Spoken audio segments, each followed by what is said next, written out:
이제 우리들에게 주신 하나님의 말씀을 보겠습니다. 우리들에게 주신 하나님의 말씀은 열왕기상 19장 1절에서 8절까지에 있는 말씀입니다. 열왕기상 19장 1절에서 8절까지에 있는 말씀입니다.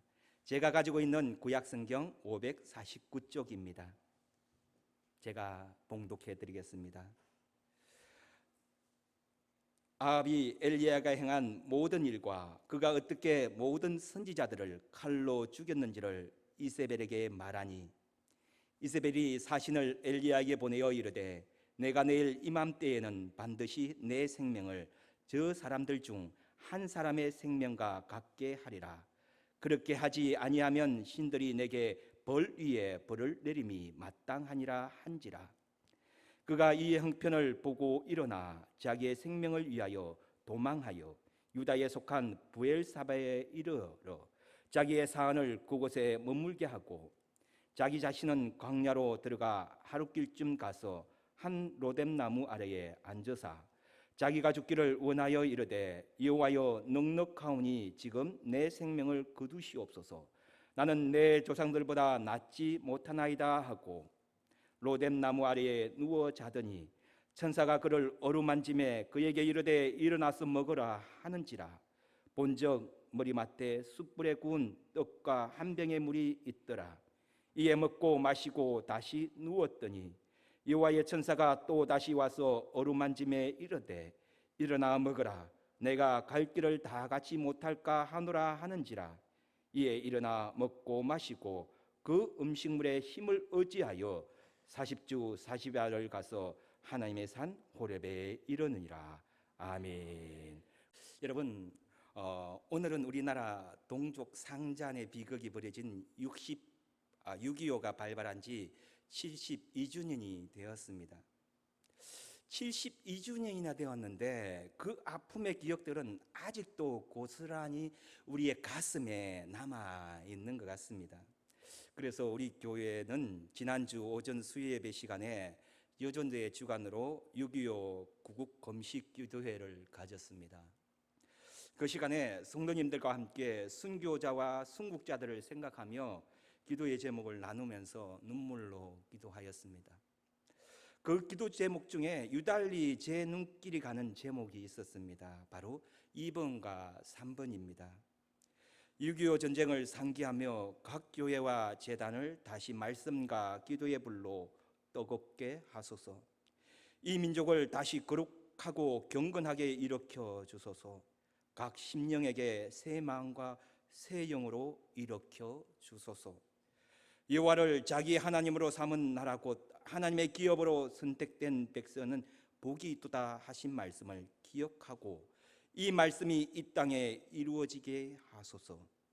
하나님 아버지여, 대한민국을 지켜주시고 영적 소경들이 눈이 떠여지고 하나님의 빛을 보게 하사 깨닫고 그리스도의 품으로 다 돌아오게 하소서. 아멘. 여러분, 이런 역사가 일어날 수 있도록 기도하는 것이 나라를 사랑하는 자의 모습이 아니겠습니까? 이러한 기적이 우리 대한민국에 일어날 때 전쟁으로 인한 생긴 상흔의 흔적들이 치유되며 우리가 그토록 바라는 남과 북이 하나가 되는 바로 그날이 될 것입니다. 그러므로 여러분, 나라를 위하여, 전쟁으로 인하여 힘들어하는 이들을 위해서 끊임없이 기도하는 한 사람의 그리스도인이 되어주시기를 주님의 이름으로 부탁드립니다. 주님도 자기가 속해 있는 그 나라를 사랑하라고 말했습니다. 당연히 그리스도인이면 나라를 위하여 기도하는 것이 당연하다라는 겁니다. 이제 주어진 말씀을 들어가 보겠습니다. 여러분들에게 성경 가운데 가장 극명한 대조를 이루는 장면을 뽑으라고 하면 어느 곳을 거론하시겠습니까? 저는 성경 가운데 가장 극명한 대조를 이루는 장면을 뽑으라면 신약과 구약 가운데서 두 군데를 뽑겠습니다. 물론 많은 곳이 있겠지만 그 중에서 먼저 신약을 보면 바로 예수 그리스도의 십자가의 죽으심과 부활이다라는 겁니다. 우리가 알다시피 예수 그리스도의 십자가의 죽음은 슬픔이요 아픔입니다. 즉 괴로움이요 고통입니다. 그에 비해 부활은 기쁨과 한의와 감격이다라는 겁니다. 즉 절망과 슬픔이 변하여 기쁨과 소망으로 나아가고 있습니다. 그러므로 예수 그리스도의 십자가의 죽으심과 부활은 서로 극명하게 대조를 이루고 있다라는 겁니다. 그런데 구약에서는 아이러니하게도 그 반대입니다. 구약에서는 가장 극명한 대조를 보이는 장면은 오늘 우리가 읽은 본문과 관련해 있는 열왕기상 18장입니다. 우리가 너무나도 잘 알고 있듯이 18장에는 엘리야 선지자가 갈멜산에서 바알 선지자 450명과 아세라 선지자 400명과 또한 850명과 대결하여 승리한 사건이 기록되어 있습니다. 이 승리를 통해서 북이스라엘에 무너졌던 야훼 하나님의 제단이 수축하게 되었습니다.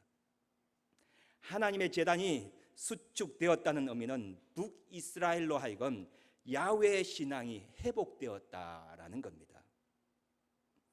그로 인하여 바알 선지자와 아세라 선지자 모두를 완전하게 진멸해버리는 승리의 계가를 부르게 된 날이 바로 그날이라는 겁니다. 그런데 그에 비해 오늘 우리가 읽은 본문 19장에서는 절망과 침체와 탈진에 빠진 엘리야 선지자를 찾아볼 수가 있습니다. 우리가 읽었던 4절 말씀입니다. 자기 자신은 광야로 들어가 하룻길쯤 가서 한 로뎀나무 아래에 앉아서 자기가 죽기를 원하여 이르되 여호와여 넉넉하오니 지금 내 생명을 거두시옵소서. 나는 내 조상들보다 낫지 못하나이다. 이렇게 고백하고 있는 엘리야를 엿볼 수가 있다는 겁니다. 이 엘리야 선지자의 고백을 들어보면 위에서는 인간이 취할 수 있는 가장 최고의 승리의 모습을 보여주고 있지만 여기에서는 인간이 떨어질 수 있는 최악의 절망의 모습을 보여주고 있다는 겁니다. 그러므로 열왕기상 18장과 19장은 서로 대조를 이루고 있다라는 겁니다. 이러한 것을 통해서 우리가 깨달을 수 있는 중요한 메시지 한 가지를 찾아낼 수가 있습니다. 그것은 바로 인간은 이처럼 나약하다라는 겁니다. 인간은 이처럼 나약한 존재입니다. 그리고 또한 가장 위대한 승리의 순간이 인간에게 가장 취약할 시점이라는 겁니다. 내가 승리하였다, 계가를 부를 때 그때가 가장 취약하다라는 겁니다. 그래서 사도 바울은 고린도전서 10장 12절에서 이렇게 말하고 있습니다. 그런즉 선줄로 생각하는 자는 넘어질까 조심하라. 그런즉 선줄로 생각하는 자는 넘어질까 조심하라. 선줄로 생각한 자는 넘어질까 조심하라고 우리들에게 말하고 있습니다. 그렇습니다.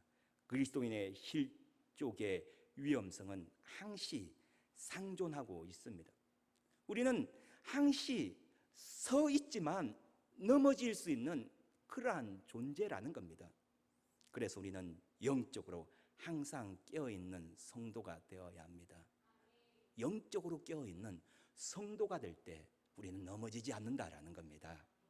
그렇다면 왜 본문에 나오는 엘리야 선지자가 이렇게 처참하게 무너져 버렸을까요? 여러분, 엘리야 선지자는 하나님의 능력이 출중한 선지자였습니다. 그의 말 한마디에 3년 6개월 동안 북이스라엘 지역에 비 한 방울 내리지 않았습니다. 얼마나 대단하지 않습니까? 이스라엘 전 지역에 말 한마디에 비 한 방울이 내리지 않았다라는 겁니다. 비야 멈춰라! 멈췄다라는 겁니다. 그런데 그가 또 하나님께 기도하자 즉시 비가 내렸습니다. 도대체 하나님은 엘리야가 뭐가 그렇게 좋길래 기도하니까 바로바로 즉각적으로 응답해 주시는 거냐 말입니다. 저는 기도하면은 즉각적으로 응답이 안 돼요. 제가 엘리야보다 못한 게 뭐가 있습니까? 제가 못났습니까? 제가 아마 엘리야보다 키가 좀 더 클 겁니다. 그런데도 엘리야는 즉각적으로 응답한단 말입니다. 참 아리송합니다. 이렇게 하나님의 능력이 많은 엘리야 선지자가 우리가 읽었던 본문에서는 처참하고 처참한 모습으로, 즉 승리의 개선장군이 아니라 패자의 모습으로 우리에게 다가오고 있습니다. 도대체 무슨 일이 일어났기에 그러한 모습으로 우리에게 다가오고 있느냐라는 겁니다. 그 물음의 해답은 바로 3절 말씀입니다. 그가 이 형편을 보고, 그가 이 형편을 보고, 즉 보았다라는 겁니다. 다시 말해서 자기의 형편을 돌아보았다라는 겁니다. 이것은 오직 하나님만을 바라보던 그의 시선이 갑자기 주변 환경과 자기 자신의 모습을 보게 된 것입니다.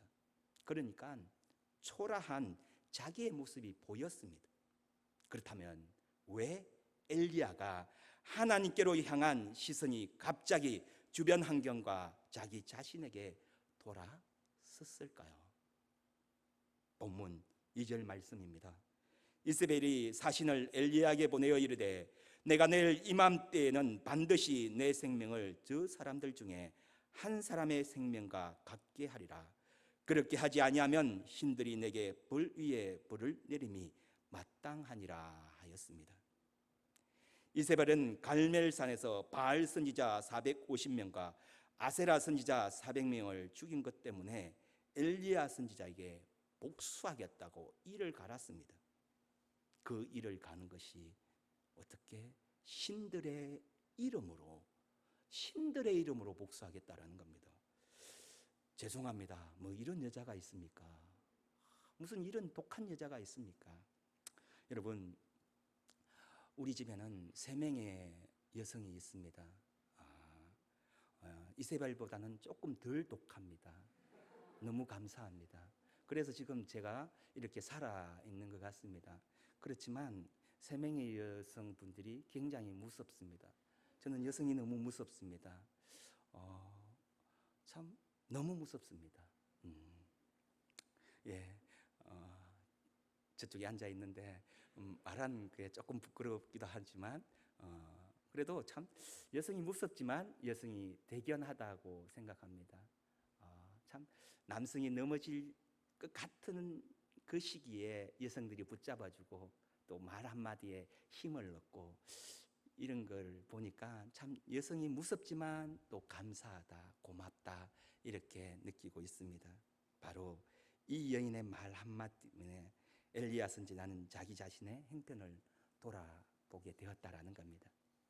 자기의 형편을 돌아보니까 자기 주위에 아무도, 심지어 개미 새끼 한 마리도 보이지 않았습니다. 즉 자기를 지지하고 힘이 되어줄 사람 한 명도 찾아볼 수가 없었다라는 겁니다. 그러니까 낙심과 절망과 초조함이 밀려왔을 겁니다. 언제 이세벨이 군대를 이끌고 자기를 죽이려고 올는지 알 수가 없기 때문에 아마도 모르지만 극심한 스트레스를 받았을 겁니다. 아마 그 밑에 사안은 이때만큼 굉장히 힘들었지 않겠나라는 생각을 해봅니다. 그래서 엘리야 선지자는 자기의 생명을 지키기 위하여 유다에 속한 브엘사바까지 도망쳐 버렸다라고 성경은 증언하고 있습니다. 이 거리는 갈멜산에서 브엘세바 강야까지 거리가 무려 193km나 된다고 합니다. 참 멀리도 도망갔습니다. 도망간 데는 1등인 것 같습니다. 이렇게 먼 곳까지 그 여인의 말 한마디 때문에 도망갔다라는 겁니다. 사랑하는 여러분, 이 세상에서 나에게 영원한 힘이 되어주고 나의 그늘이 되어줄 사람은 아무도 없습니다. 물론 나의 사랑하는 남편, 물론 나의 사랑하는 아내, 그리고 나의 자녀들이 있지만 그들의 도움과 지지는 영원하지 않다라는 겁니다. 격려는 받을 수 있고 힘은 얻을 수 있지만 그 힘은 영원하지가 않다라는 겁니다. 그러므로 이 땅에서 나의 영원한 힘이 되어줄, 즉 그늘이 되어줄 사람을 찾지 마십시오.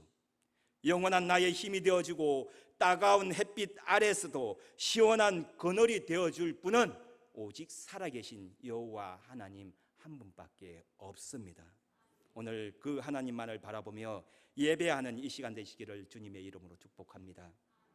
그런데 엘리야 선지자는 그렇지 못한 것 같습니다.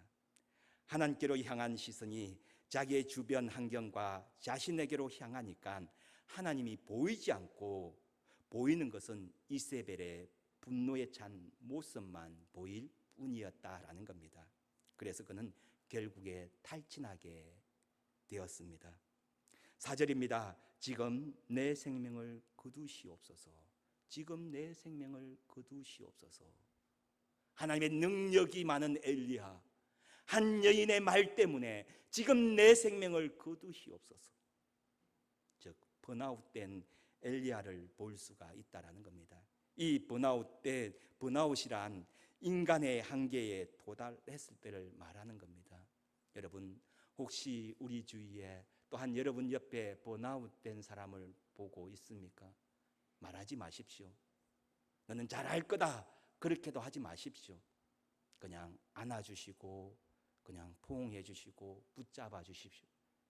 그럴 때 그는 다시 일어설 수 있습니다. 아무 말 하지 마십시오. 그냥 안아 주십시오. 그냥 손잡아 주십시오. 그럴 때 그 탈진의 자리에서 일어날 수가 있다라는 겁니다. 여인의 말 한마디에 불안과 두려움으로 낙담하고 절망에 빠져 있는 초라한 선지자 이 엘리야는 의 모습은 흡사 우리들의 모습은 아닌지 모르겠습니다. 작은 문제에도 낙담하고 절망하고 흔들리는 나의 모습은 아니냐라는 겁니다. 저는 월요일마다 혼자 있습니다. 집사람이 출근을 하고 아이들이 학교를 가면 혼자 덩그러니 남아 있습니다. 아무도 없습니다. 아무도 없는 그 시간, 저는 지난 주일 일에 대해서 리플레이합니다. 다시 한번 재생하듯이 반복해 봅니다. 그때 말씀을 전할 때 사용한 단어들은 어떠했는지, 혹시 가격한 단어는 사용하지 않았는지, 혹시 신학적으로 위배되고 성경적으로 위배된 단어는 사용하지 않았는지, 성도들과의 관계는 특히 인사를 했는데 모르고 지나치지는 않았는지, 유초등부 교사들과 아이들과 관계는 어떠했는지 되돌아보는 시간을 가집니다. 그 시간대 나의 마음에 꺼림칙한 것이 떠오르면 이때가 저에게는 있어서 가장 절망할 때입니다. 가장 낙심할 때입니다. 하나님, 왜 제가 그렇게 했습니까? 왜 제가 그때 왜 그 이야기를 했을까요? 왜 그때 그렇게 했을까요? 이렇게 낙담하고 절망합니다. 그래서 더욱더 기도합니다. 하나님, 혹시라도 저로 인하여 상처받은 성도님이 있다면, 교사들이 있다면, 아이들이 있다면 그들의 마음을 어루만져 주옵소서. 다시는 실수하지 않도록 제 입술을 주장하여 주시고, 다시는 성경과 다시는 신학적으로 위배되는 단어들을 사용하지 않도록 제 입술을 주장하여 주시고 제 지력을 높여 주옵소서라고 기도합니다. 여러분은 어떨 때 가장 절망스럽고 낙담하게 됩니까? 불의의 선지자로 불려지는 엘리야, 그는 이세벨이란 그 여인의 말 한마디에 낙담하고 낙심하며 절망하고 있습니다. 이런 엘리야에게 우리 하나님은 찾아오십니다. 찾아오셔서 이렇게 말씀하십니다. 엘리야야, 일어나라. 네가 어떻게 낙담하고 절망하느냐? 그렇게 말하지 않습니다. 또한 이런 모질이, 이런 바보 같은 놈, 여인의 말 한마디 때문에 그렇게 낙심하고 절망하느냐? 일어나라! 이렇게 말하지 않습니다. 그저 묵묵히 그의 상처 입은 심령을 어루만져 주시고 회복시켜 주십니다. 말씀 없으시고 그냥 안아주신다라는 겁니다. 이런 하나님이 우리가 믿는 하나님이시다라는 겁니다. 믿으십니까? 이런 하나님을 우리가 어찌 찬양하지 않을 수가 있겠습니까? 이런 하나님의 우리가 어떻게 사랑합니다라고 고백하지 아니할 수가 있느냐라는 겁니다. 그러한 마음으로 우리 6절 말씀 같이 한번 읽어보겠습니다. 6절입니다. 시작. 본적 무리마때 숯불에 구운 떡과 한 병의 물이 있더라. 이에 먹고 마시고 다시 누웠더니, 하나님은 낙심하여 탈진해 있는 엘리야에게 천사를 보내어 신령한 음식을 먹게 합니다. 그러자 엘리야는 그 음식을 통하여 기력을 회복하게 됩니다. 즉 육체의 회복함이 일어났다라는 겁니다. 그렇습니다. 우리 하나님은 우리들에게 육체의 회복을 주시는 분이시다라는 겁니다. 그러므로 이 시간 내 몸에 건강치 못한 부분이 있다면 말씀이신 예수님을 통하여 모든 부분에 있어서 완벽한 치유가 일어나기를 주님의 이름으로 축원드립니다. 아멘. 할렐루야. 믿는 자에게 그런 역사가 일어날 겁니다. 그리고 우리 7절 말씀도 같이 한번 읽어보겠습니다. 7절입니다. 시작. 여호와의 천사가 또다시 와서 어루만지며 이르되 일어나 먹으라. 내가 갈 길을 다 가지 못할까 하노라 하신지라 하였습니다. 두 번째 천사가 와서 엘리야를 어루만지십니다. 이것은 찢기고 상처난 상한 마음을 회복시켜 주신다는 의미가 담겨져 있습니다.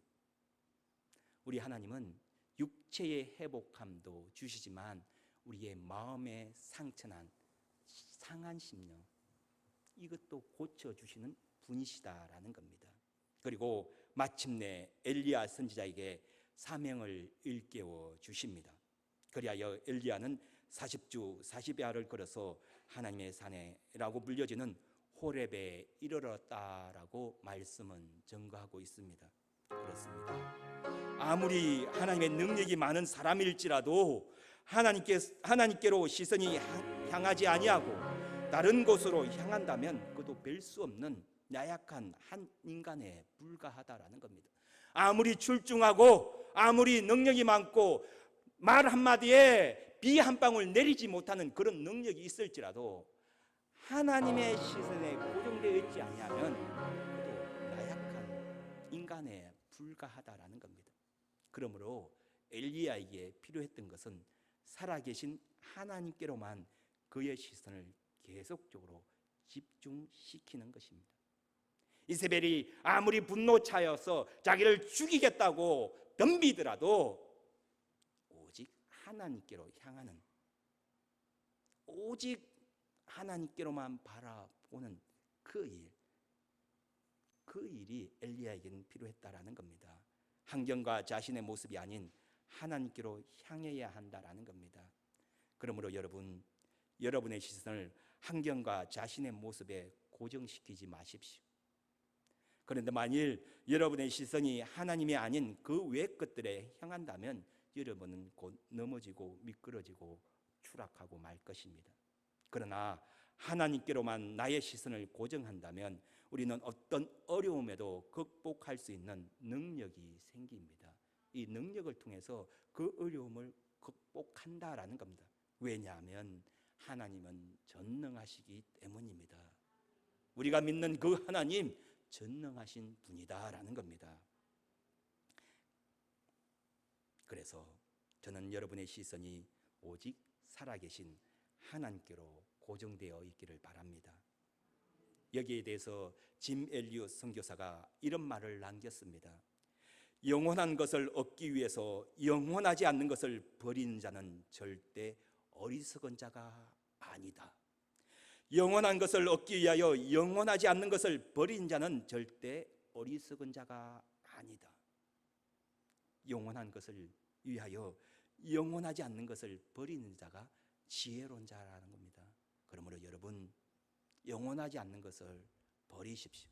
왜? 영원한 것을 위해서 버리는 여러분이 되기를 바랍니다. 그러한 사람이 지혜로운 사람이라고 짐 엘리엇 선교사는 우리들에게 말하고 있습니다. 저는 여러분들이 다 지혜로운 분이라고 믿습니다.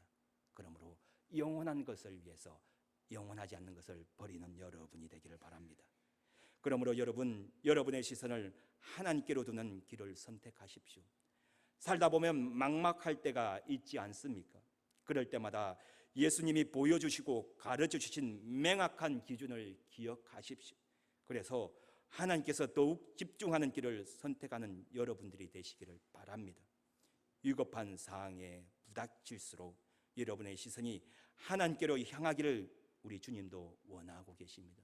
우리 주님도 지금도 하나님만 바라보라, 하나님만 바라보라 이렇게 말씀하지 않겠습니까? 우리에게 은혜를 베푸실 분은 오직 한 분, 여호와 하나님 한 분뿐이십니다. 이러한 하나님만을 바라보며 오늘도 주님께서 주신 그 사명의 길을 담대히 걸어가시는 믿음의 사람들이 되시기를 주님의 이름으로 축원드립니다. 이제 우리 통성으로 같이 기도합시다. 이 시간에 주어진 말씀을 생각하면서 혹시라도 하나님의 애끝들에 나의 시선이 쏠려 있지는 않는지 오직 살아계신 하나님께로만 나의 시선이 고정되어 우리를 향하신 하나님의 사랑의 시선을 경험하게 하소서. 이러한 기도의 제목으로 우리 소리 높여 같이 기도하겠습니다.